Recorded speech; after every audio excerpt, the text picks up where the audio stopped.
નમસ્કાર મિત્રો, અમારી ગુજ્જુ રસોઈ ચેનલને સબસ્ક્રાઇબ કરો અને નવા વિડીયો જોવા માટે બેલ બટન જરૂરથી દબાવજો. અને વિડીયો પસંદ આવે તો લાઈક અને શેર કરવાનું ના ભૂલતા.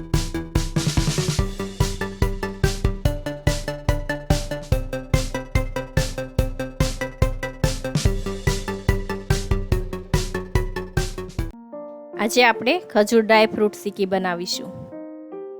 તો ખજૂર ડ્રાયફ્રૂટ ચીકીમાં આપણને જોશે 500 ગ્રામ ડ્રાયફ્રૂટ, જે મેં કાજુ, પિસ્તા અને બદામ લીધી છે.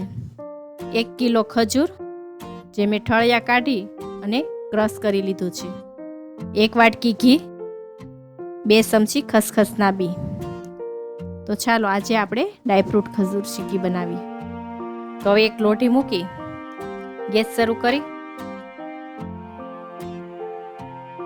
લોટી ગરમ થાય એટલે આપણે તેમાં ખસખસના બી શેકી લેશું.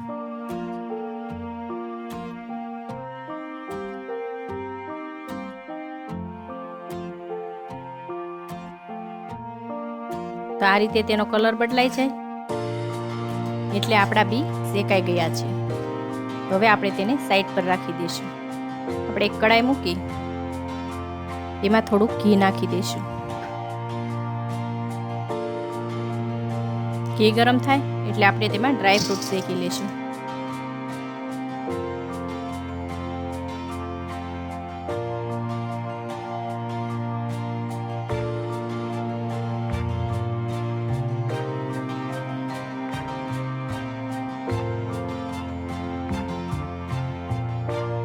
તો આ રીતે શેકાઈ જાય એટલે આપણે એક પ્લેટમાં કાઢી લઈશું.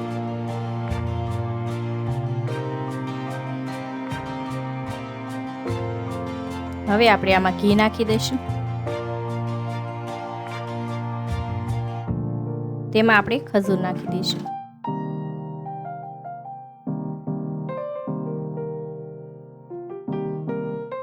અને હવે આપણે ખજૂર શેકી લઈશું.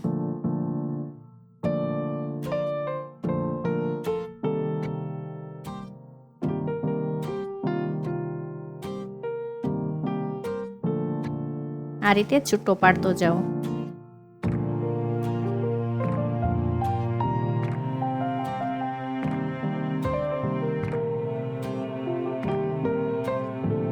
પાછો આપણે થોડુંક ઘી નાખી દઈશું.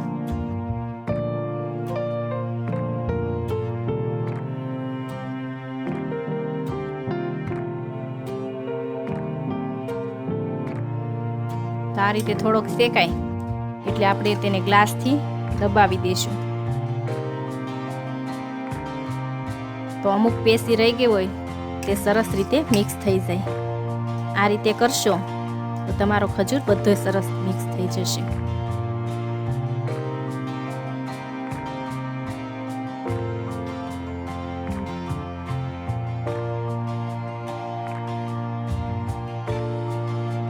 આ રીતે સરસ મિક્સ થઈ ગયો છે.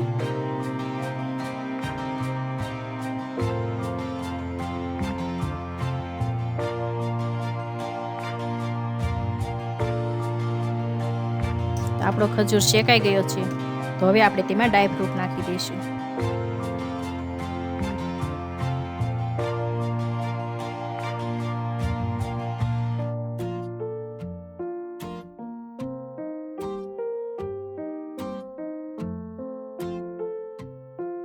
હવે આપણે ગેસ બંધ કરી ને બધું બરાબર મિક્સ કરી લઈશું.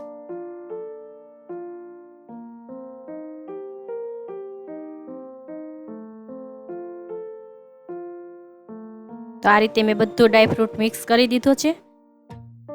આ રીતે સોકી લઈ તેની નીચે ઘી લગાવી અને આપણે તેમાં નાખી દઈશું.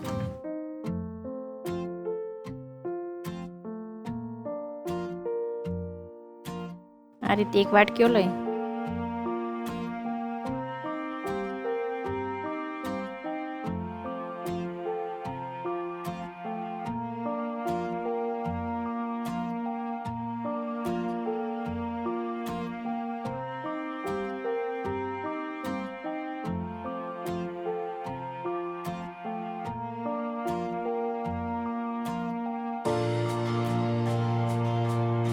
આ રીતે થઈ જાય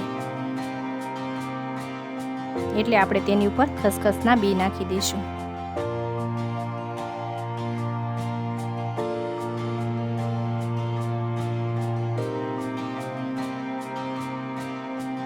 હવે પાછો આપણે એકવાર વાટકીઓ ફેરવી દઈશું, જેથી ખસખસના બી સરસ રીતે બેસી જાય.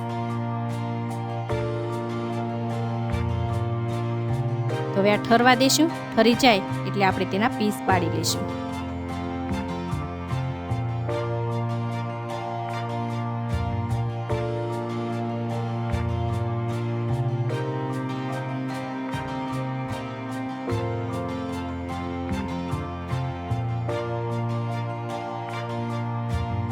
તો હવે આપણી ચીકી ઠરી ગઈ છે. તો હવે આપણે તેના નાના નાના પીસ કરી લઈશું.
તો મિત્રો, તૈયાર છે આપણી ડ્રાયફ્રૂટ ખજૂર ચીકી.